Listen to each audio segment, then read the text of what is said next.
Dorchester, Portchester, and then you're going back to Landmark? Yeah. Well, no, that's on Monday. Oh, okay, never mind. Yeah. I'm not going to see 3 in one day.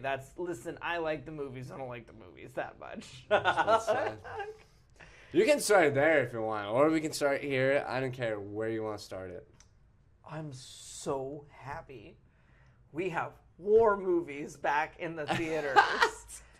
We did this discussion, a month and a half ago. I still need to do clips from that. And we do need to do but, clips like, they're from that. timeless, so it's fine. Yeah, they are timeless. And they'll go great with this discussion.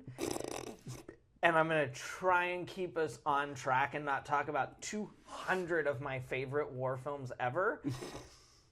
But Pressure goes into my top 10 favorite war films. And they did something so unique with it that so many other war films don't do, which is that it's not focused on the visceral, visual aspect of war. It's all about the weather. Yes. Which is insane. A natural cause that we take for granted. The natural phenomenon of weather outside. It's sunny today. It rained last night. It's probably going to rain later this week. And we, like in the movie, he says people don't ask questions about why. Yeah. Just oh my what's God. going to happen. It's so good. And there's so many good lines throughout this movie. The acting is so good. The story is so good. And when I heard there was going to be a war movie about the weather, initially I was like, ah. We both looked at each other and we said, this could either be the greatest movie of all time or it could be the awful. Worst. Just boring, awful, boring, and I could not do it. And it's like, it's over 2 hours. Yeah. And so I'm going like, you guys are gonna keep me locked in for 2+ hours of a weather movie. And here's the thing. That's why I love this movie so much. It's because we talked about that and we say, oh my God, this could be the worst movie of all time. But taking that risk and telling a story that isn't necessarily the most interesting thing in the world. Like, people think about the weather and they're like, no, why would I'm just going to go watch the Weather Channel and get out of here. The weatherman's always wrong anyway. Yes. So it's like, you take that concept and you put it into one of the most important days of our history and our nation's history, and a day that, like, I honestly appreciate, because it's like, anytime I'm going through something like hard, I'm like, well, guess what? Right. Like, literally, somebody had to go, a 17-year-old or a 21-year-old had to go on a boat in the middle of a hurricane and freaking go storm the beaches of Normandy. So it's like that appreciation for that day. And then you take in Adam Scott's performance. Unbelievable. Oscar, let me just say this. Oscar-worthy performance. He should get nominated. I don't know if he's going to win, but he should get nominated. Absolutely. He is the reason why I was locked into this film for so long. From the very beginning of the movie. I remember the first scene with him and his wife where he's being tender, he's being caring, and he gives you this really gentle look at his character. And I go, oh, this is a really nice guy. And then, boy, he shows up at this installation and he's flipped on a dime. Get that piano out of there. Quit hammering on the wall. I want you guys to know this is a no-nonsense. We're not screwing around. Where's my office? We're getting to work. And every part of that speech, just that initial introduction of himself and the importance and that flip of the switch was so mesmerizing that I was just like, I was sitting in my seat in the theater going like, yes, sir. It's like he's talking to you. Right. You were immediately, as a viewer, switched. You're just locked in, and you're and like, it's okay. It's so fascinating. Done. Because then you're like, I want to listen to what he has to say. Because you trust, and literally I'm thinking that he is, oh my God, I should have looked up the character that he portrays. But it's terrible on my part. He is the doctor, He is the meteorologist. He is the person that is projecting the weather. And it's so incredible that interaction leads so well into so many other interactions that he has with the staff. I mean, the second time he's in the room, they're playing on that piano again, and they're dancing and they're twirling around one of the assistants, and he yells at him, and then the joke of a guy who shows up, and their interactions are so volatile, but so calculated from his position. He isn't the kind of person to yell or scream or do anything like that. One of my favorite lines from his, as this guy's trying to suck up to him to get him to agree to the weather pattern, in one of their first interactions, he looks at me and goes, "Oh, I had a different impression of what you'd be like." And he goes, "Yeah, I thought you'd be taller." And then he just turns around and he walks. Yeah. Like, it just keeps working, and I'm like, oh my gosh, this guy's just brutal. Like, he moves through the room with surgical efficiency, pinpricking everybody just enough to get them to do exactly what they need to. And 10 minutes into the movie, you can see everybody is working their tails off. Yeah. And it's an incredible thing to see. And as the data comes in, you're locked in. I want to see what the data is. And then them just doing like little lines of them saying it's constantly changing. Like, and that's the thing that I can appreciate, as an editor, as a person that tries to like do the best possible editing work. That's what the Imitation Game, the King's Speech, like those are like war movies that, and because King's Speech isn't necessarily a war movie, but it is like based on a war period.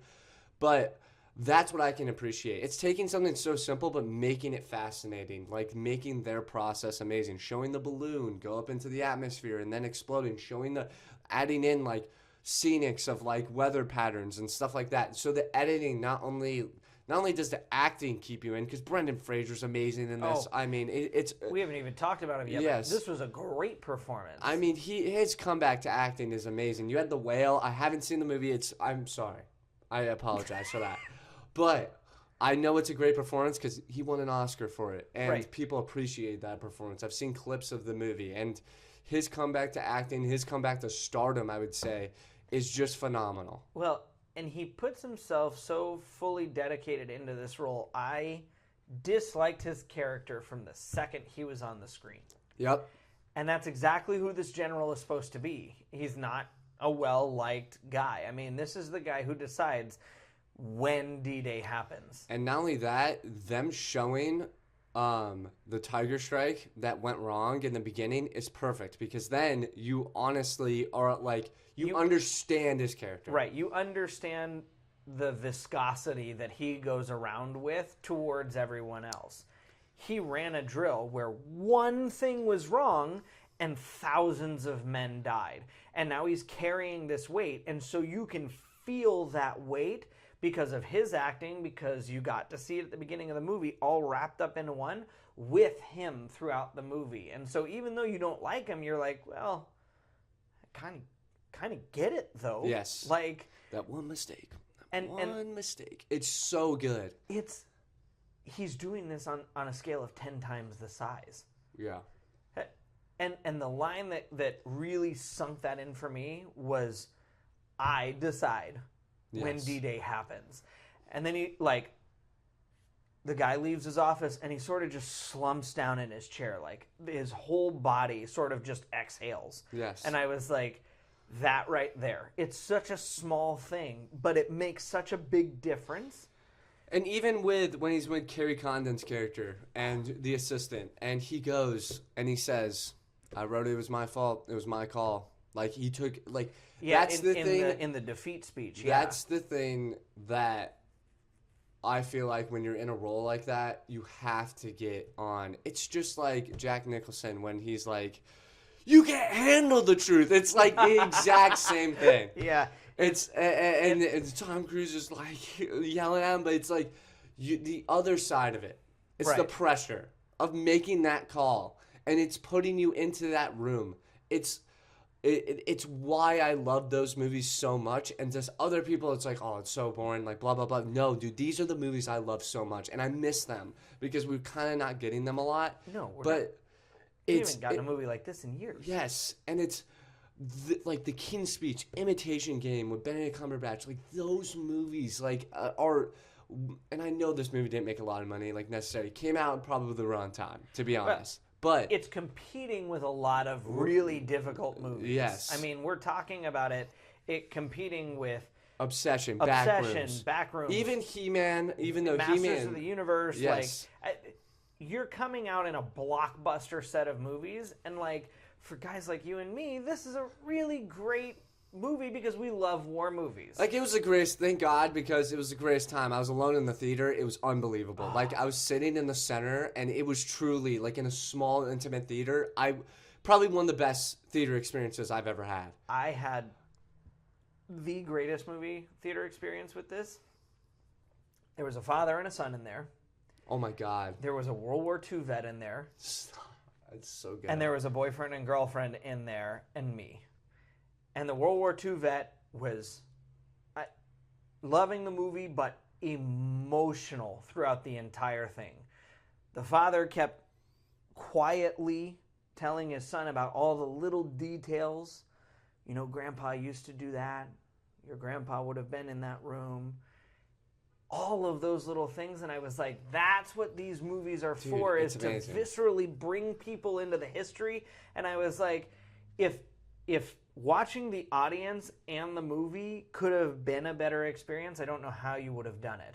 I got just the right number of people, of the young couple getting to experience an amazing part of our history. A World War II vet getting to experience something that maybe they didn't even know was that big of a deal, but still fought in one of those battles. Like,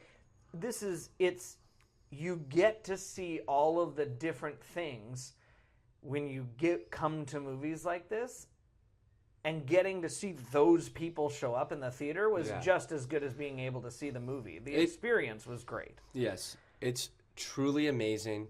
And not only that, what makes this movie amazing even more, we talk about these are like Oscar-worthy movies, like, of course, like, this is going to get nominated for Best Picture, I believe, right? It should. It should. King's Speech, Imitation Game got reclaimed, so I feel like this is going to get reclaimed. It also kind of reminds me of like Dunkirk in the scope of it. Not necessarily because I think Dunkirk was a little more violent. That was like all about more or less being in combat. Right. There was a lot like more 20 words in that movie. Right. I was done after that movie. Right. I was like, I felt like I went to battle. Right. There was a lot less dialogue. It was still a great movie. Yes. But this is one of those that's so unique, and it should get nominated. I don't know if it will, but sitting in the theater right now, looking at the movies we've watched so far this year, that is my first, hey, this needs to be pushed forward as my first option so far for Best Picture. Like, I truly believe that too. Like, listen, like, I'm not saying, like, you got, like, Obsession, like, it's just a different tone. But Obsession is not like, Best Picture. You could nominate it for a lot of things, and as long as it continues to run in theaters, I think it will. But it's not Best Picture. Yeah, it's just not like this movie. You have Brendan Fraser putting on an acting performance of a lifetime. Adam Scott putting on an Oscar-worthy performance from the start of this movie until the very last second. You have one of the most historic days in the United States military history, and telling a story that is otherwise unknown in such a way that it's engaging for every bit of the 2-hour runtime that it is. These are the kinds of movies that need to get those nominations, because these are the kinds of movies we need more of. You're showing this to, kids and teenagers, like, in history. You could show this in a history classroom. Yeah, you got like, and not only that, here's what I'm saying. We'll talk, let's actually talk about it right now. There's two moments I want to talk about that really sold me for Adam Scott and his nomination, okay? It was two moments. For one, it was the phone call. The phone call. Oh, yeah. Okay. I'm literally getting emotional about it, like, right now, thinking about it. Like, it's crazy. When it happened. Yeah, and then it's to see unbelievable. Him, I can't. Just walk out of the room. Yes. I was like, dude, No, he sold it so well, because not only, oh my God, it's It's legit one of the like greatest pieces of acting I think I've seen. He's in a room. He's getting scolded. Right now, they're probably in the final stages of the project. There's probably only 2 days. There's Like, actually hours. like I think hours. 6 hours left until they Hours. have to decide whether they're going or not going Yes. to launch D-Day. And he's having this like obviously mental like struggle with his brain, just having to listen to these people being like, "Oh yes, this happened 10 years ago. So this happened 10 years ago. So it's gonna be bright and sunny." And he's having to deal with like the lunacy of them saying that, and then he gets the call and saying that his wife went into labor with their child. Right. And then And the hospital's been bombed. There And are there casualties. but there are survivors. There are survivors. And he like and we don't know which one your wife is. the emotion and like the struggle that he's like, I have to keep my composure. Like I have to keep my composure. And he's like, I have to do my job. But then he's also like trying to get information on that. But he's also dealing with people yelling in the background, and the editing and the way it's shot and the intimacy of it. It was perfect. Like Well, it's and the way that genuinely it perfect. leads into his final review in front of the war room. Yes, the speech. It's perfect. It's genuinely perfect. And that's why this is one of the best performances of 2026. That speech in the war room is truly unbelievable. And we were talking about it before. It's not only captured when you're the smartest person in the room and they're just not listening to you and they're trying to just accomplish an objective, but they're not seeing the large scope of what you're talking about, and they don't have an understanding of what you're talking about. And Adam Scott portrays that so perfectly, it's unbelievable. He does such an amazing job of pulling your attention in at every right moment, and the emotion that he draws out of you from the moment that phone rings until he walks out of that room post-speech.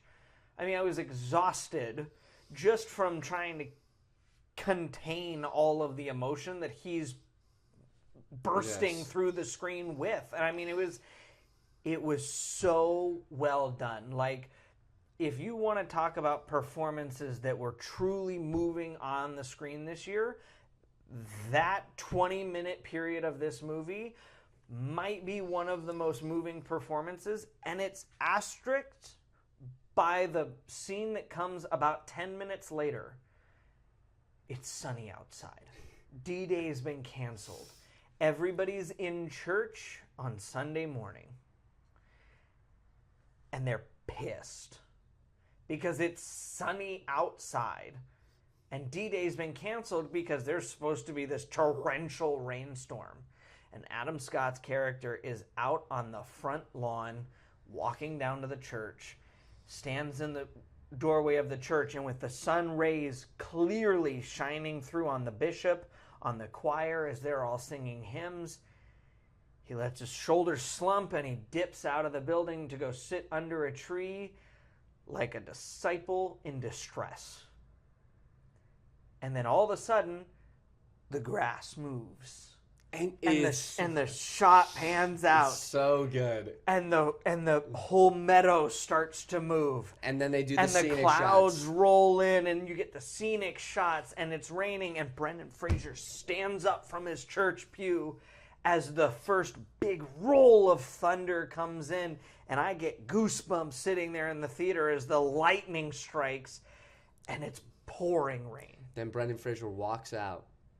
And then Adam Scott's character stands up, and then they just look at each other. And it's just this moment of clarity of being like, see, this is unpredictable. And that's the thing about his speech. He goes, this is natural. Like, this is human nature, like what we're talking about. Like, it's uncontrollable. Right. It's so good. It's the epitome of everything that led up to that moment. It's the fear of the disappointment. It's the unpredictability. It's the guesswork of weather. It's the lives are counting on this.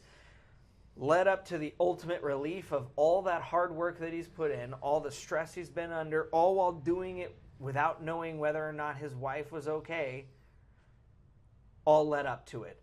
And by the way, the final scene of the movie destroyed me. Yeah. I had to wait 2 extra minutes before yeah. I could leave the theater. It was... Because as soon as he sees his wife, I'm already in tears. Oh, it's so bad. And then he sees his son and picks his son up and holds him. And I was like, I'm so sorry.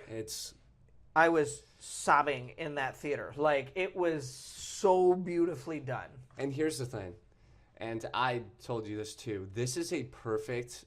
like watch with Saving Private Ryan. Oh, it's perfect. One leads right into the other. No, not only that, I love that they could have easily, just talked about how difficult it was and, like probably like ended it. But not only that, they showed him finding the solution. Showed him finding a solution on him and how they can get this strike done and get this. Right, finding that window. Find the window. And that's what made it even more crazy. So then when you watch, right when he finds a solution, and here's where I think you watch Saving Private, right when he finds a solution, right when they showing the war film of like everyone getting prepared and like the actual shots of like D-Day and, they build up the tension, boom, you turn on Saving Private Ryan. Because it starts off the beaches. right when they're in the U-boats. And then you see the chaos and the true nature that he was talking about of the hurricanes and then the boats and then it's just perfect. Also, one of the things I love that they did with this movie is in seeing the D-Day footage from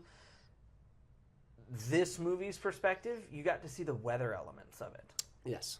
You got to see the low visibility sort of start to clear across the beach as people were pushing forward. You got to see the waves knocking around the U-boats, but not flipping them like he suggested the 8-foot waves would have flipped them. You got to see the rain coming down, but not so much that the boats are being flipped or out of commission. You got to see all of these things that he talked about in these many speeches take place. So was it cool to see some of the war footage? Yes, because for a historical reason, D-Day is one of the largest battles to ever take place in human history. Yes. But also, it was way better that they put all of this in the weather perspective. Yeah. I wanted to see it from because the weather perspective. It's already done from the realistic perspective. I can barely watch Saving Private Ryan, like without just being like seriously, my dad tried to make me watch it when I was like 15, and I was like, "What is wrong with you?"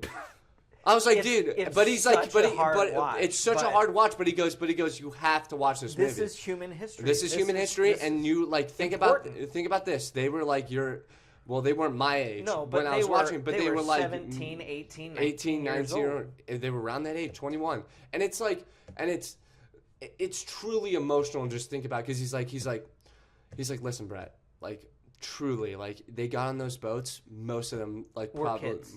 And not only that, they had the perspective that they were not going to make it. And it's just, it's unbelievable. The first dozen on every beachhead were just machine gun fodder. Literally. I mean, they were literally there to make the barricades that people hid behind when the second round of U-boats came in. Like, the devastation behind it never stopped being true. But this gives you that completely different perspective of, imagine if they had gone on Monday at 4 a.m. and the U-boats had flipped and the Navy cruisers had sunk and the fighter pilots that flew overhead to drop soldiers in and drop bombs couldn't see. It's the amount of death and destruction that we know happened on D-Day times 100. Would have been on a scale that we could not, and it would have changed the course of history. It almost definitely would have changed the course of history, and it could have tripled the casualties. And it puts the perspective of the importance of everything they talk about in this movie in your front scope and go, okay, so like not just like the weather, but like maybe a couple 100,000 lives would have been saved, and that's what or lost. And truly, I mean, my God, could you not think of a better title for the movie? Like The Pressure. Right. Like Pressure. The Pressure. And it culminates everything. Yes. Oh, it culminates what the characters are going through. It culminates what the battle is going to be. It's just everything. And the score helps it at every turn. The acting helps it at every turn. The editing. Amazing. I loved this movie. I love this movie. I don't think I have a problem with it. I don't honestly. have. Is it a 10 out of 10? I'm gonna. Yeah, I think it's a 10 out of 10. I'm giving it a 10 out of 10. I mean, the way we're talking about it right now, like, it's just, truly, this is what I love about movies. It's kind of like when Fury came out, and everybody was like, oh, yeah, but, like, you could nitpick this and that and the other, and I went, if you're not crying at least twice when you watch Fury... There's two. Yeah. Two guaranteed, but at least twice. You could cry 3 or 4 times. But you're emotional like me. You're crying 5. But you guaranteed are crying twice. Yes. And you're not feeling the weight of... I mean, they're in Germany. They're in this tank. They're fighting for their lives. They're sacrificing everything. And the end of that movie. And the emotional beat that it takes you through... And I can compare the emotional weight and pressure of that movie to this movie. Yeah. Because it does such a good job of giving you that same kind of emotional weight through it the whole way. Yeah. It just does it completely differently. And it's one of those movies, like, when it comes out on streaming, it's like Fury. I watch Fury like twice a year. Every year. Yeah, honestly, me too. I have it bought on my YouTube. So. Right. I watch Saving Private Ryan. I watch Black Hawk Down. I watch... The Pacific, Band of Brothers. Dunkirk. Like, dude, there's moments in, like, all of those that just live in my brain. The Auschwitz scene in Band of Brothers kills me. Oh, my gosh. I can't. Like, they showed it to... My history teacher, I mean, loved her so much. It was great. Like, she was, like, a person that... You know, didn't matter what the perspective. She showed both sides of the spectrum, which is great. But she showed that scene and I was in tears. It was and the whole room was silent. It's what these types of movies are all about, man. Truly, we're over here talking about history, and it gives you not only more information on these great historical moments, but it just makes you have a conversation. And like the Eisenhower quote, I didn't know he said that. Yeah. He got to the end of it and he said, oh, we have better meteorologists than the Germans do. Yes. What? That's so cool. Yes. Are you kidding me? Like, that's like a quote not only lives in history, but just lives in time. It's like the greatest, it's like the greatest shit talk of all time, to be honest. I loved history growing up as a kid. Like, it was the class I was most excited for. When I was in 6th grade, I did Pearl Harbor as, like, my model scale, but I built this, like, huge thing where I literally scaled out Pearl Harbor and, like, put boats and everything and planes and colored and, like, did it all. I spent 3 weeks on the project. Loved doing every second. I had the model, the board. I wrote, like, a 10-page paper. My teacher was like, you just had to build a model and tell us what happened, right? And I was like, I don't care. I love this stuff. So, like, seeing even that quote at the end of the movie, I was like, that's so cool. And I had no idea. It's just, it makes you, like, it gets a patriotic blood going, too. It's just like, let's go. And I want to go run through a brick wall right now. Right. I love history. And, like, we're getting a Young Washington movie in July. Oh, God. And I was like, dude, I'll see it twice. I'll see it twice in theaters. Are you kidding me? Young Washington? That should be a requirement for, like, curriculum in schools to just, like, take their, like, all their classes. Right. Know your history. Be excited about Hell, this should have been for this movie, too. Yes. It's kind of like... I feel like if there's a history movie like this that comes out, it's like a required, like, thing for our schools to take them to go see. All Quiet on the Western Front should be a required high school watch. Yeah. 100%. It's 10 out of 10. Pressure is 10 out of 10. Like, seriously. It goes into my top 10. It goes into the list of war movies I will watch on a regular basis. And like, I do watch them on a regular basis. There's like 4 or 5 moments in this movie that the rewatchability of this is so easy. It's just like Imitation Game. Because these types of movies where it's like, Saving Private Ryan's rewatchability is very hard. Because you have to suffer through all the really difficult things in that movie. There's a lot of difficult. Like, third act is very like it's very like livable because you've already gone through the worst parts. But my God, it's even tough. Some of the other like Black Hawk Down is a really great movie. But it's tough. But it's so tough because the scene in the back of the shop where they're trying to save the guy with the shrapnel through his leg. Oh my God. And there's no sound, and he's just screaming for 5 minutes. Like, that's so difficult. I can't. And, like, I love that movie, but that's so difficult. This is one of those where you can go, okay, you could watch this over and over and over again, and the pressure of it's, you know, maybe a little anxiety, but, like, you don't have to sit and suffer through some of the things like Saving Private Ryan and Black Hawk Down. Oh my God. 10 out of 10. Yeah. Go see Pressure. Watch it all the time. Show your kids Pressure. Show your classrooms Pressure. Show your college students Pressure. It's great. It's great. Like, seriously. Brendan Fraser, Adam Scott, everybody involved with this movie. I hope you guys get nominations. Carrie Condon's in everything now, by the way. Yeah, I've seen him way too much recently. No, and that's her. It's a her. Oh, I'm sorry. It's Thinking of the wrong person. It's a Carrie Condon, and you're like... I thought you said Harry Condon. Yeah. It's okay. Anyway, Carrie, what else has she been in recently? I mean, everything. I need to do my research. All right, but everything. I Fantastic. feel like she was in F1. Oh, yeah, she was in F1. And then she's in, crap, I can't think of it. That's all right. F1 was a big enough movie, and we loved F1. But she is in a lot. Like, if we looked up her, look it up right now. And she, honestly, While we're talking. she did such a great job. Being the assistant, the assistant. bringing that, Dude, like, her neutral. emotional beats in this film, on par with some Really of the great. stuff that when Adam she comes Scott, into the trailer, like, dude, the scene in the trailer, great, phenomenal. and Brendan Fraser does such a good job with that too, Yeah. because him sitting there and letting her give the speech, and go, so that's nice. I know his wife might be dead. Yeah. Deadpan. Oh, and I was you're like, right. See, I was like, okay. It's just the multiple. There's 3 acting performances that are just like genius, like that all deserve. She's gonna get nominated for Best Supporting Actress as well. She should. She will. Yeah. She was also in Train Dreams. Yeah. That got nominated. Did it win? I can't remember if Train Dreams won anything. I feel like it won something. It got nominated for a lot. What? That was in 2025, right? Yeah, 2025. She was also in Night Swim.